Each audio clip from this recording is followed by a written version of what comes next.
Good afternoon. Yes, we are live. It's working. Hello. Welcome. Good afternoon. I can see that people are joining.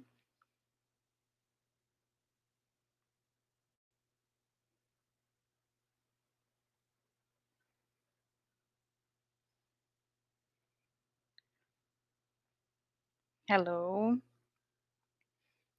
So I think now I can start sharing my screen. Mhm.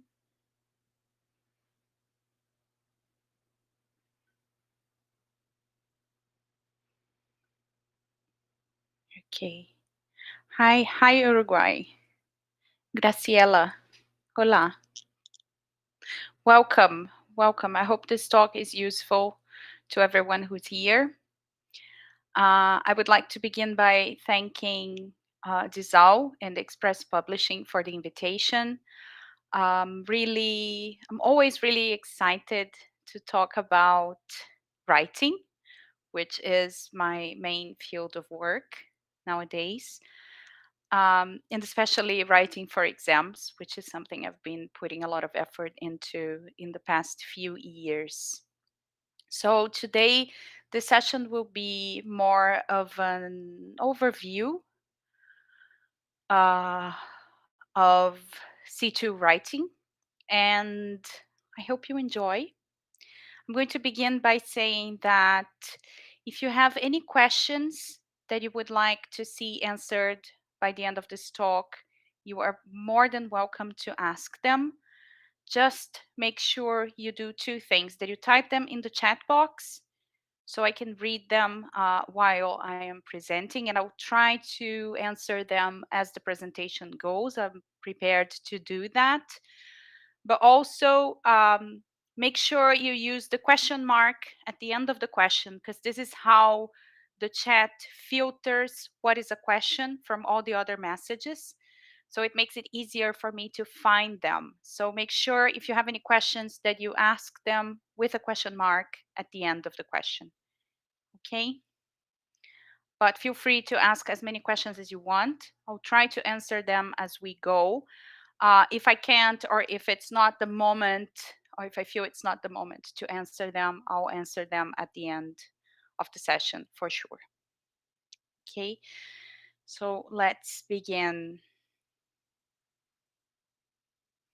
I'm going to start by introducing myself because I don't know if everybody knows me. My name is Gabriela. I live in the countryside of São Paulo, here in Brazil. I've been an EFL teacher for the past 20 years, on and off, but working as a full-time EFL teacher for the past 13, 14 years. I have a background in translation studies, academic writing, and English literature, and I've also worked as a professor at university for these topics. I got my first C2 certificate, the CPE, 20 years ago. I got my second C2 certificate last year because I thought it needed an update. I currently have my own small business teaching other EFL teachers. So my main field of work right now is teacher education. I work preparing teachers for exams and with teacher training and mentoring at schools and small businesses as well online. I give presentations and webinars, and I also work with language development. I offer several courses on the area, which you can find um, if you follow me on Instagram. The link is there on the top of the screen. So I'm going to start this talk with a quote. This is a quote that is very dear to my heart by Jeremy Harmer from that book called How to Teach Writing. And I'm going to read it for you. For as long as languages have been taught, Teachers have asked students to write things in their notebooks and exercise books. Yet, sometimes over the years, it has seemed that writing has been seen as only a support system for learning grammar and vocabulary rather than a skill in its own right. I usually like to start my talks about writing with this quote because I think it is really important that we see um, writing as a skill and not as I don't know, a production moment in a listening lesson, or a production moment in a reading lesson, or something that you can do quickly or assign as homework, and the student will develop it itself themselves. I think it is important that we address writing the way it should be addressed, as a skill, as one of the four skills, that we give importance to it and that we dedicate to it as well. I'm also an advocate for teachers writing more. I think, of course, we have such busy lives that sometimes we don't have the time for that, but it's really important that we practice the skill that we are teaching, and that we write from time to time, be it as keeping a journal or doing mock exams ourselves. It is important that we do the things that we are trying to make students achieve. Um, oh, there are people from everywhere. Nice. Welcome. I'm so happy you are all here. So it's really important that we teach more writing lessons and that we address writing in the classroom the same way we address speaking, for example, because it is a skill and it needs to be developed just as any other skill. And if we don't do that, and I know that nowadays there is a tendency for writing to be, uh, I don't know, overlooked a little bit. There is another moment in this book, How to Teach Writing, in which Jeremy Harmer refers to writing as an undertaught skill. It is a bit undertaught, especially now in a moment in which we're putting so much emphasis on speaking. But we have to remember that in the context of exams and exam preparation, and we have so many people applying for exams all the time, we need to give writing the importance that it needs to be given. Otherwise, students sometimes they get to more advanced levels, sometimes without knowing basic sub skills related to writing. And it becomes a nightmare for us exam prep teachers. So, in this session, I'm going to be talking about three main topics. The first one, what is the paper? So, if you're here because you're curious and because you're not sure about what the exam is exactly, you're thinking about preparing but you're still not there, you're going to have the chance to see what it is. Then we're going to talk about how candidates can get ready to write. So if you're a candidate and you're here because you're preparing for the exam, I'm going to give you some tips. And finally, some tips for teachers who are preparing or are aiming at preparing candidates. And we're going to talk a little bit about the assessment criteria as well and what I do to mark these papers. Okay. Let me check if there are any questions so far. So no questions yet. Okay. So let's start with what the C2 proficiency paper is and what it looks like. I would like you to get your cell phones. I'm going to invite you to get your cell phones and point your camera to this QR code. And once you click on it, you will see a sample of the CPE writing paper.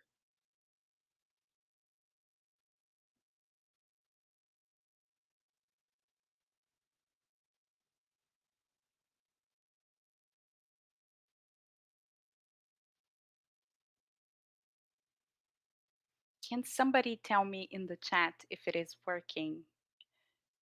I tested it, but who knows? Yes, awesome. Okay, so take a look at the writing paper, and I'm going to give you a few minutes, 3 minutes, and I would like you to try to answer these questions which I listed there on the slide. So, how many parts are there for you to answer? How many questions are there? So, please pay attention to the difference between parts and questions. How many questions do you have to answer, which is different from the number of questions that are there? How much time you have to write, if you can write in pencil or not, the expected length of each part of each text, and the possible genres that you can see in this paper. So you have 3 minutes to look for the answers starting now.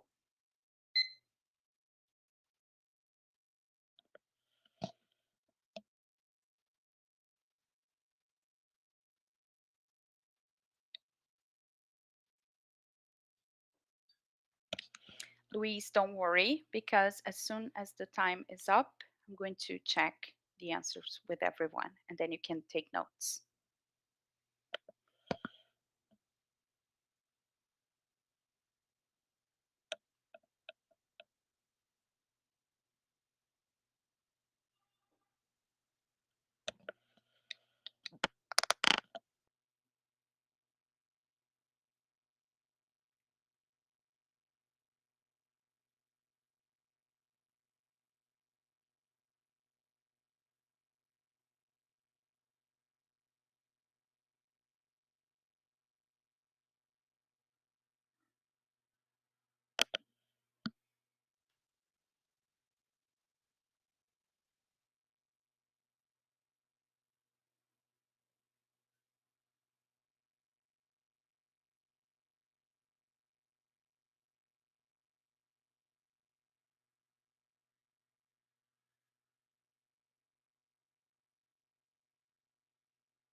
Time.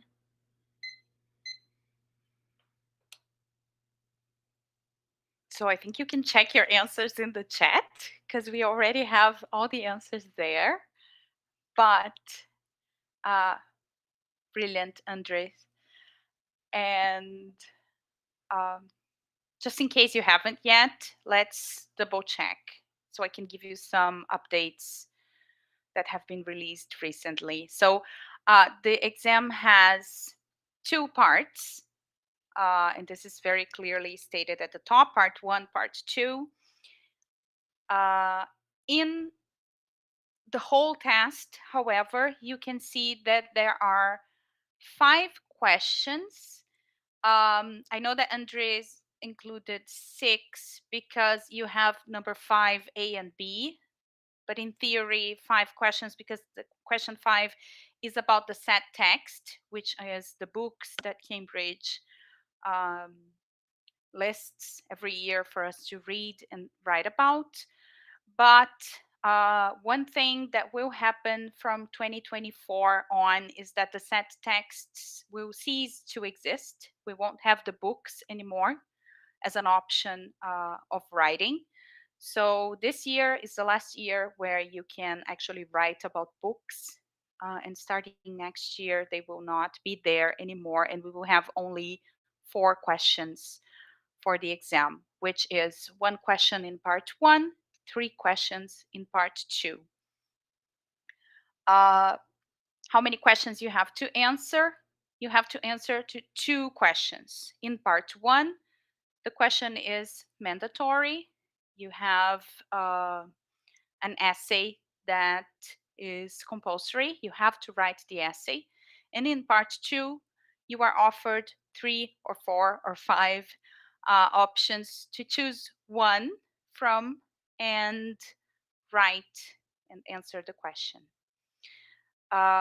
You have an hour and 30 minutes to answer both questions. That is, to write 2 pieces of writing. You cannot write it in pencil. And just as a reminder, right now, Cambridge also has, especially in capital cities, the option of a format that is called the computer based exam, which means you actually type on the computer, which is a big advantage for writing. Maybe not so much for reading, but definitely a good advantage for writing because typing is easier than handwriting nowadays, right? But if you do the paper based exam, you are going to have to write in ink, pen, with a pen. Um, and I don't recommend that you write it in pencil and then cover it up because there's just not enough time. The expected length is 240 to 280 words for part 1, the essay, and 280 to 320 words for part 2. And I would say that although part 2 is a bigger piece of writing, part 1 involves reading into writing. So I would say that both tasks are quite challenging in their own ways. Possible genres or styles for the paper are the essay in part 1, and then in part 2, you could be asked to write an article, a review, a report, or a letter. Um, while we still have the set texts, which is question 5, sometimes you can be asked to write an essay, a discursive essay about the book of the year, but it's not always the case. Sometimes they're going to ask you to write a report. Sometimes they're going to ask you to write a letter. So any genre could appear in the set text question. It's not only a review as people usually think. So this is the exam, and basically this is what you need to know if you are applying for the C2 and you are taking the writing paper. Now let's talk a little bit about how candidates could get ready to write. So you are preparing for uh, the CPE, the C2 proficiency exam, and you want to make the most out of the writing paper. So I could see that. Oh, okay. One thing that I'm not going to mention, but it's really a really good tip that just appeared in the chat is to be exposed to models. So looking at models is something really useful.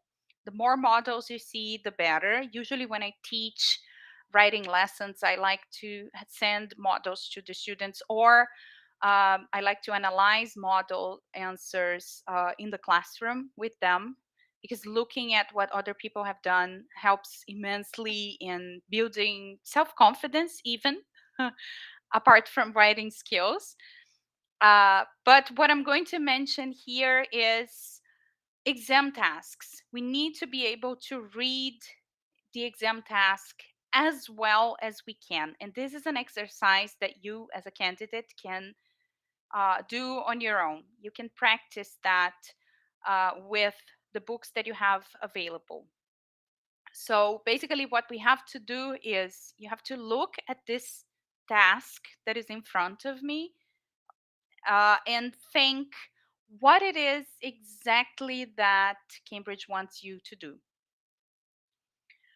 Because, and this is one thing that I insist on in my lessons, no matter how good a writer you are, if you don't do exactly what is being asked in the exam question, you won't succeed in the exam. These exams are standardized for a reason. The examiners are looking for patterns somehow that will help them assess if you are able to do that or not. Of course, there's room for creativity, but all in all, I would say that it is very important that you understand what is being asked of you and that you do everything to the minimum detail of what is being asked of you, because then you will succeed. If you are a good writer and you do everything that is asked, you are bound to have a great mark.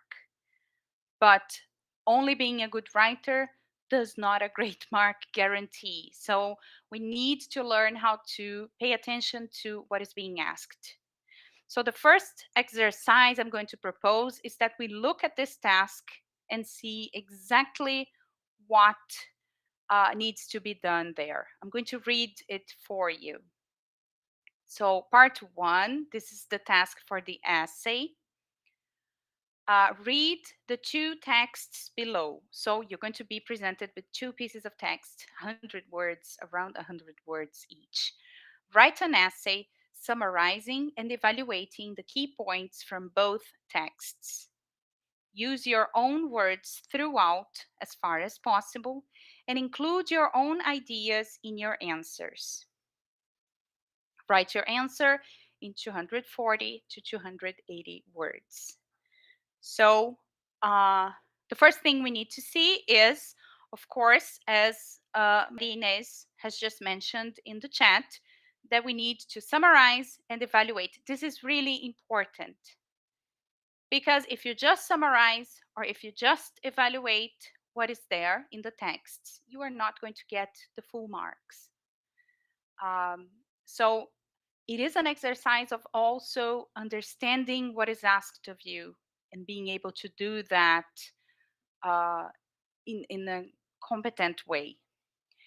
So if we were to highlight the keywords in this exam task, it would look like this: summarizing, evaluating both texts. Sometimes we do it in one and forget the other. Use your own words and include your own ideas in your answers. So I would even dare say that I should have highlighted key points because this is also really important. But in order to get a good result in the exam, you need to do everything that is highlighted there. You need to summarize the texts really well, thinking about the key points. You need to evaluate these key points, which means, what do I think of that? What do I think? What is my opinion over what I'm reading? From both texts, you cannot do it really well in one text and forget the other, because you will lose marks for that. You have to use your own words, so you need to learn how to paraphrase well what you are reading as far as possible and include your own ideas. Of course, sometimes we need to copy words from the exam task, from the text. This is not a problem. The problem is rewriting the same way as you just read, um, showing that you are not creative with the way you build your own text. If you do that, and then we're going to talk a little bit about the assessment criteria later on, you guarantee that you are going to get most of the marks related to um, responding to the task, because there are criteria related to that. So doing that will guarantee that you get a huge part of the mark. Paying attention to the exam task alone is like the best way to start. Forgot what I was going to say. Oh, and then usually in the classroom, if you are a teacher, I like to invite students to think about these 4 questions: who, why, what, how. I'm going to expand them in a second. So this exercise is repeated every time a new exam task appears. And this is something that you as a candidate can do on your own when you are preparing for the exam. So who is related to the target reader? Who is the target reader? Who is going to read this piece of writing? In theory, because we know in reality it's the examiner, but who are we writing for in this genre? Then why? Why are you writing this essay? You have to summarize, you have to evaluate. What information you need to include in it according to the exam task? And how do you want to express this message? Is the text going to be formal in register? So all these questions are usually easy to answer if you are good at analyzing the exam task. And I would not start writing before I have the answer to all these questions, because they will help guide my writing and make sure that I am not doing something that they didn't ask me to do. Because this is another problem. If you don't do what they ask, if you don't do what the question asks, this can take a toll on your mark. But if you do beyond what was asked in a way that you go off topic, that can also be a problem. So you need to be really careful and really focused on what you are being asked to do. So the target reader for an essay is always your tutor, your teacher. So you have to imagine that you're writing for someone who is, I don't know, somehow more knowledgeable than you are, which requires, by consequence, that you use a more formal tone. You are writing this essay to show that you have understood the key points from the texts. This is what they are assessing you for, and to show that you can summarize and evaluate these key points. Then, information you need to include in it: the main key points, your own ideas about them. And remember, using your own words as far as possible. And essays are usually neutral or formal in register. And if you are a Brazilian like me, or if you are a Latino like lots of people here, you have to remember that what we consider neutral is usually informal in Cambridge exams. So think formal all the way, because it will help you maintain the tone that is required for this exam.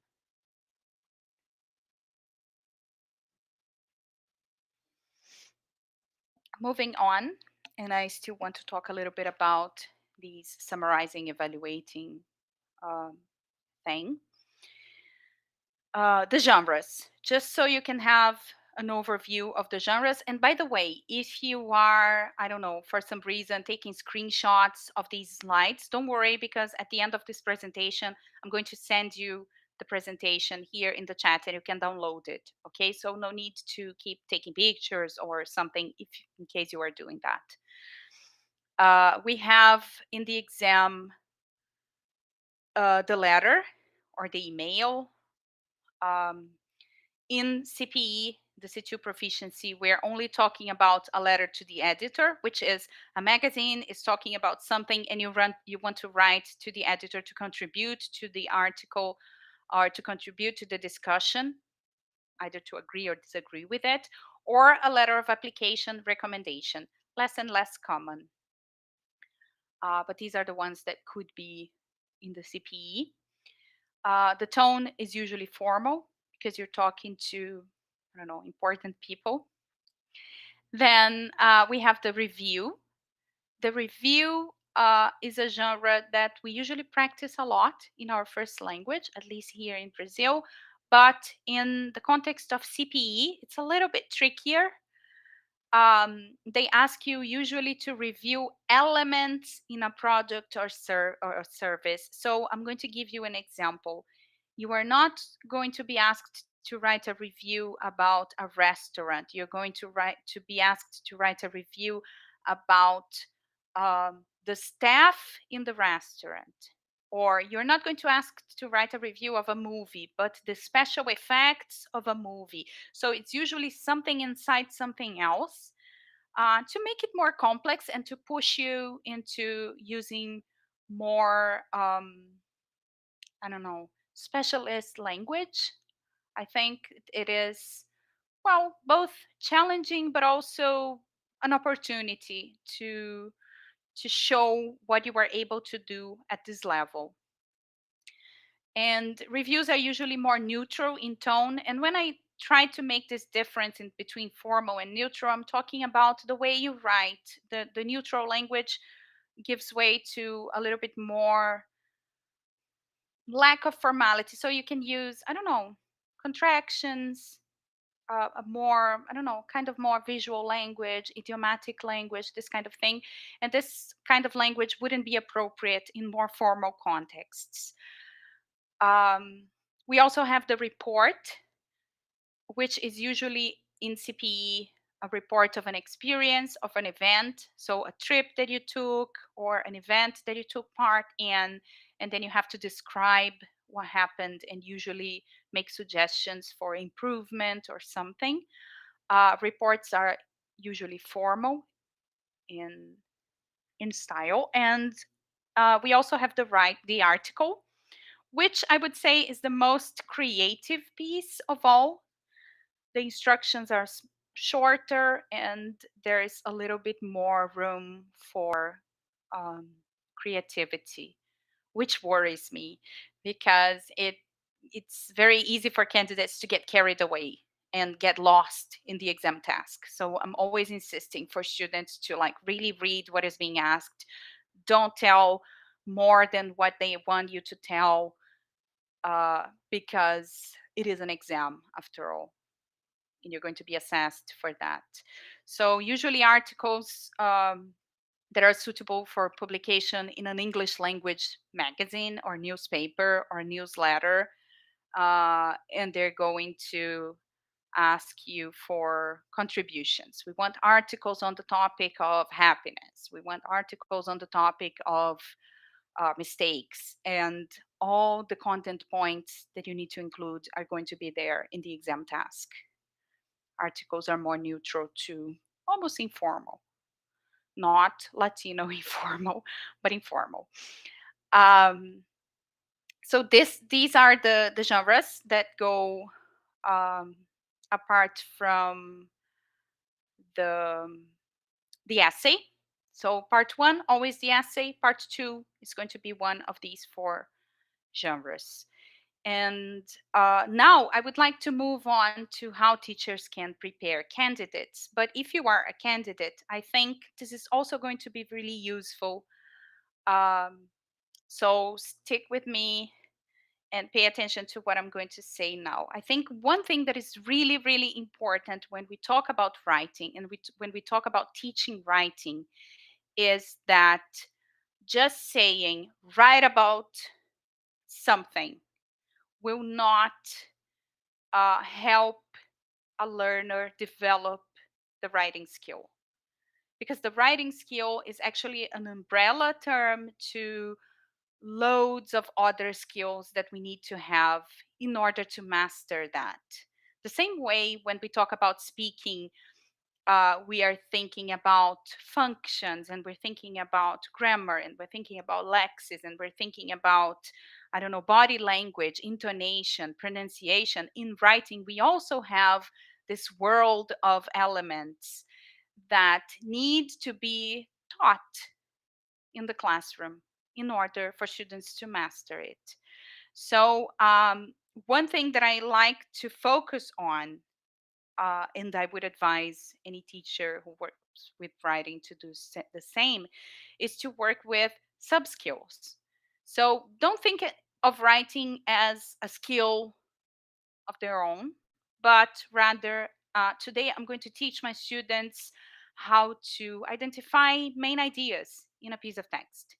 This is teaching a subskill of writing, because especially in the essay, for example, if the learner cannot identify or is feeling insecure about what is the main point in a text, and this is something that I see a lot, so it is not something that should be overlooked. They cannot make the essay. They cannot write the essay if they are not able to identify the main ideas. And this is a sub skill of writing that sometimes we, I don't know, somehow didn't learn fully or didn't pay attention. It wasn't required of us with that level of detail in the past. And we need to be able to do that. And sometimes I see teachers struggling with that as well. So it's something that you need to practice. And as a candidate or as a teacher, it's important that you practice. The same applies to paraphrasing. Paraphrasing is something that we need to practice how to do. We need to learn how to do it, and we need to do it several times in order to feel that we are able to do it well. Summarizing, the same thing. Sometimes we practice summary skills in speaking in EFL lessons. This is much more common. So you're going to read a text and tell me what you understood of it, or you're going to read a text and tell me what it is about. But we rarely do it in writing, and this is something that should be practiced in classes, um, because it is something we lack sometimes. And I see lots of candidates getting to the C2 proficiency exam preparation without fully mastering it, or feeling a little unsure if what they are doing is enough or not. And it's the teacher's role to point that out and to check and to make sure they feel more confident about that. So sub skills, I think, are the way to go. So here I have, this is a book that I like very much that was released last year. It's called The Art of Writing, C2.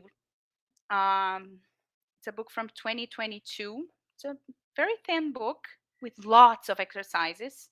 And there are lots and lots of tasks that focus on sub skills. So this is a screenshot. I'm sorry about my scanning. My scanning skills are not that good, pun intended. But this is a photo of one of the pages of this book, showing what the sub skills necessary for the essay are. And then you have also some tasks that help candidates practice those sub skills. So in here you have read sentences 1 to 3 and use the prompts to rewrite them with your own words. So you are learning how to paraphrase. You are learning how to look at sentences and think about different ways of saying, uh, sending the same message. And in here, you also have tasks teaching students how to summarize.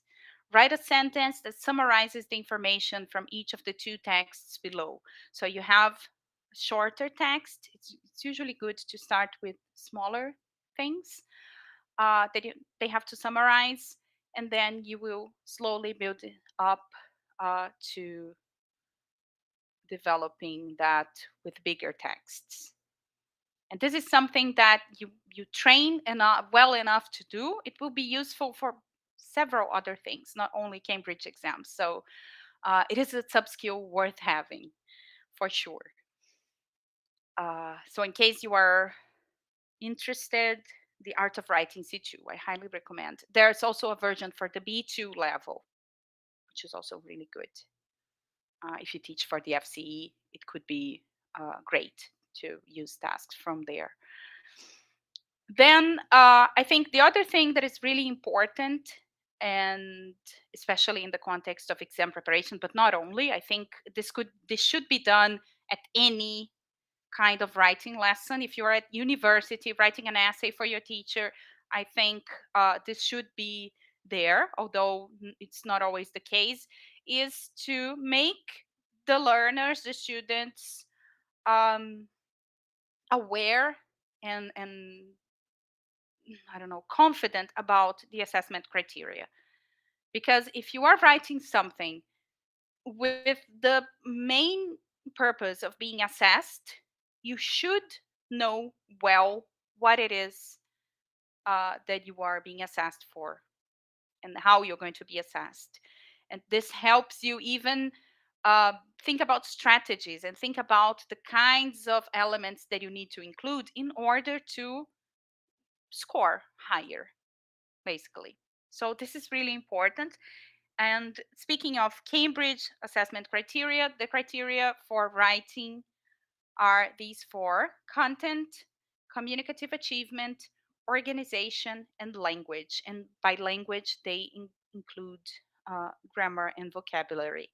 So, one thing that I always like to call attention for is that each of the criterion they carry the same weight. So we can see that grammar and vocabulary they only account for 25% of the mark, which means being organized, using cohesive devices, being clear in your message, writing in the correct genre, writing in the correct register, and doing everything that the exam task asks account for 75% of the mark, which I don't know. I'm not a person of math, but I would say it's worth more than the language itself.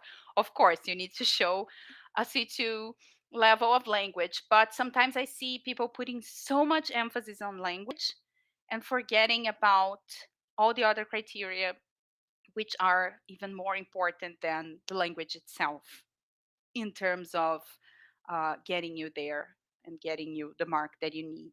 So when we talk about content, what we're talking about is the content relevant to the task? So is what the candidate wrote what was asked? And there's always this question that Cambridge asks, which is the reader informed? So based on the exam task, if a person receives that piece of writing, is that piece of writing representing everything that was asked? No less, no more. Because if so, you can get all the marks for content, which is 25% of the grade. When we talk about communicative achievement, we are talking about the genre, the conventions, and the register. So are the conventions being used with flexibility? Is the target reader well catered for? If I'm writing to the director of a company, am I using the correct tone? Am I approaching this person with the respect and the kind of language that I should? Is the genre well represented? All this goes to communicative achievement. When we talk about organization, are there enough cohesive devices and organizational patterns? Is my text clear enough for people to read it without any difficulty? So sometimes, I would say in this exam, less is more. Because if you make the writing too wordy, for example, with too, like the Olympics of language, sometimes it makes it hard to read. And something hard to read is not the goal. What they want is something easy to read, but that while you are doing it, you are able to mix simple and complex features of language that will show that you master the language at this level. And finally, when we talk about language, what they want is a range of vocabulary and a range of grammar appropriate to the level. And of course, errors can occur if they are minor slips. And I would say that making an error when you are attempting something at a higher level is much more um, is much better seen than if you make a mistake that is of a lower level. So sometimes if you play it safe because you don't want to make mistakes, this will be worse for your performance than if you make attempts and show that you are actually able to play with the language, although you may have slips here and there. I'm going to take a quick look at the questions to see if there are any questions which I can answer now. So, EF test, I'll talk about it at the end. Should we evaluate both texts in the end? No, you should evaluate both texts in the body of the essay. The evaluation needs to be part of the text. This is the text. This is what they want. The conclusion is just a conclusion. It's just a quick way to finish the text. You mentioned before, most students or even teachers end up not developing their basic writing skills. How can we do that? Learning them from the beginning in order to build our confidence so we can be able to write more and more effectively. One thing that I like to do is, for example, in my CPE prep course, we always have classes of writing in which I focus. We always have two classes in a row. Writing is always like a moment in the month in which we have two classes. In the first one, we focus on a subskill, and I usually give extra tasks to do at home, but we practice in class. And in the second one, we talk about genre, topic, exam question, and then if we have time, we even start brainstorming so they can write the piece of writing later. But I think sub skills need to be practiced. So getting a book, any kind of book, you get a book of past papers, for example. You can work with analyzing exam tasks. You're going to look at a task, highlight keywords, understand what it is that you have to do, and prepare a plan. You don't have to write yet, but understanding the task, preparing a plan, understanding the task, preparing a plan. This will help you do this part much faster. So when you finally have to write, this part is already, it feels automatic to you. And this saves time for the exam. The same thing for identifying main ideas. You have a book of past papers, they usually have the answer key. Do that, read the text, identify the main ideas, write them down. Read, identify main ideas, write them down, check with the answer key, see if you identified them correctly. Oh, I missed one. Okay, go back and try to understand why that happened, and so on. And the more you practice, the easier it will become. Uh, what else? It applies to writing. Could I use the assessment criteria from the C2 applied in every piece of writing my students produce? Uh, that's tricky if they are C2 students. I think so. But I mean, I think the criteria is not, I mean, this is not the perfect assessment criteria. There's no such thing as a perfect one. I think the important thing is define one and then let your students know what they're going to be assessed for. So, okay, you're going to write um, a composition, and they are, I don't know, A2 students, and they're writing about their vacation. It's going to be a 100-word piece of writing or an 80-word piece of writing. Let them know what you are expecting. Okay, you're going to be assessed for that. So the more details the exam task has, the easier it will be for you as a teacher to mark. Because if you just say, write about happiness, you will have, I don't know, 30 people doing different things. But if you say, write about happiness, I want it to be an article and I want you to include these, and these points. it's easier to check if they did that or not. And it's easier for the learner as well, because they will have some guidance and they don't have to be so creative with something so open when they are writing. It even makes them write more, I would say, because it's more focused and it doesn't feel like they have to be the Leonardo da Vinci of writing to in order to do one piece of homework. Moving on. Okay, now we're going to talk about marking papers. I'm almost done. Uh, this is what I've been doing nowadays. And from the perspective of the teacher, I think this saves a little bit of time when you are marking. Because when I began teaching for the C2, it would take me 30, 40 minutes per piece of writing. And this, as the number of students you have increases, it becomes impossible to mark all those papers. So what I do now is I only mark minor things in the main text, and I try to give them a sense of what the assessment criteria is asking of them. So I usually paste this blank box at the end of the piece that they send me. I usually include the word count because that's easy to do with any Word doc nowadays.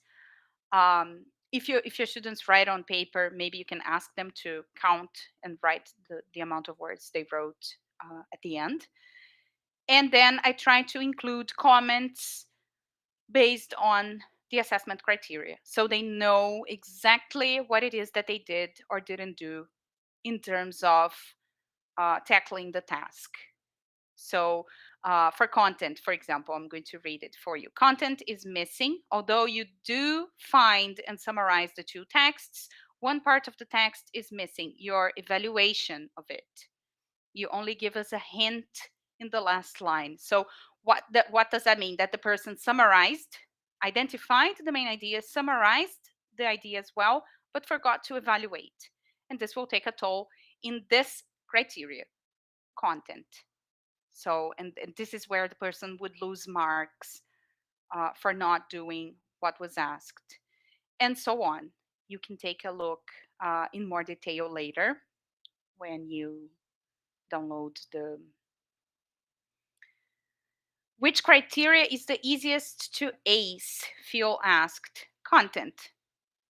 Because you look at the exam task and you can already plan for including all that in your writing.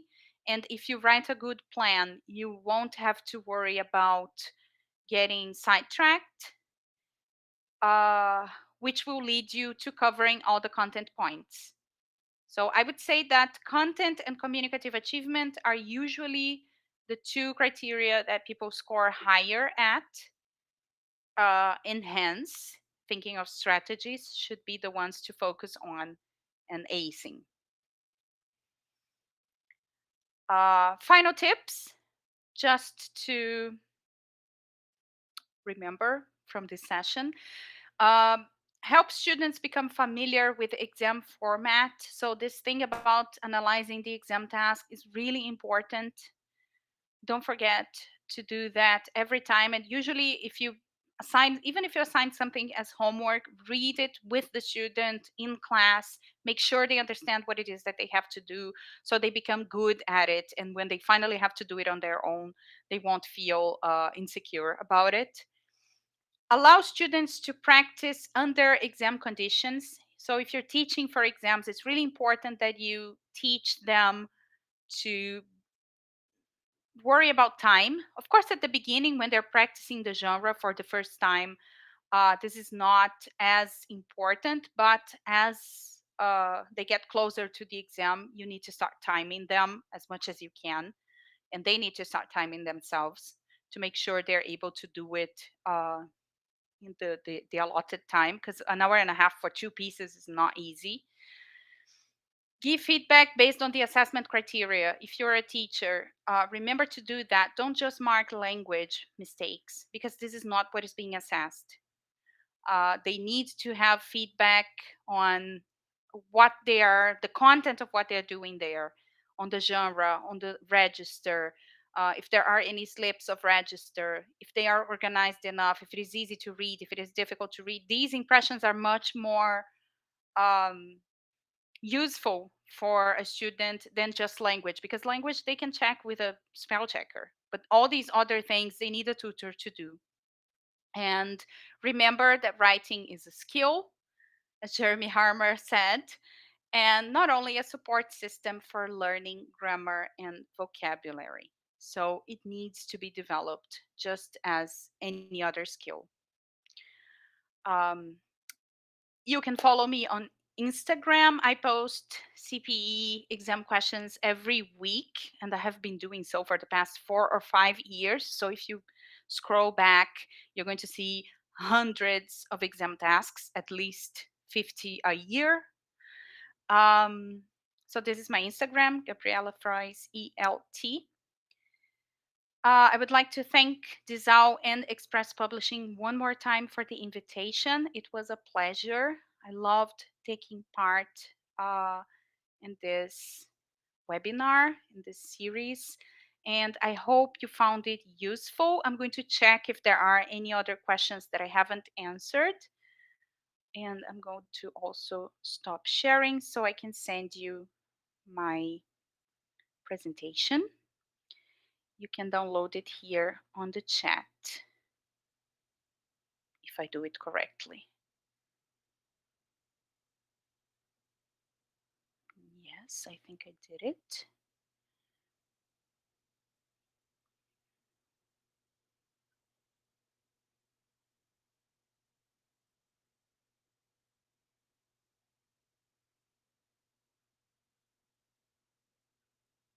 I thoroughly enjoyed the session. Thank you. Thank you, Phil. That was funny. Um, Let me see. There's a button here in which I can share questions. I don't know.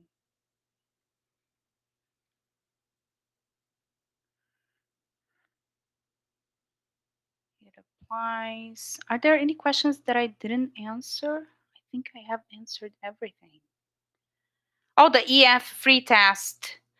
I don't know a lot about the EF free test, but Louise, I would say that any test that tests for the 4 skills would be a good test. Um, so I know that there are some tests that don't test, for example, for speaking. And then I would say that a test that doesn't include productive skills is not a great test to see what your abilities are. But if you test the 4 skills, the receptive and the productive skills, I would say that most of them are going to be useful.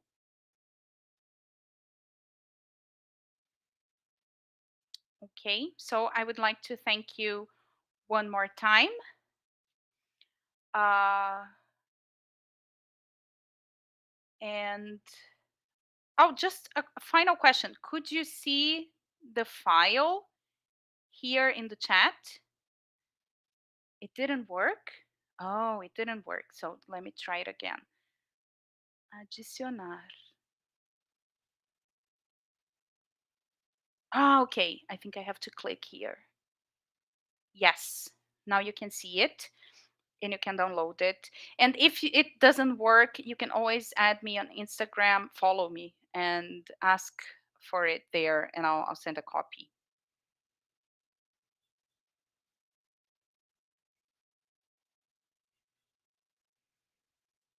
Okay.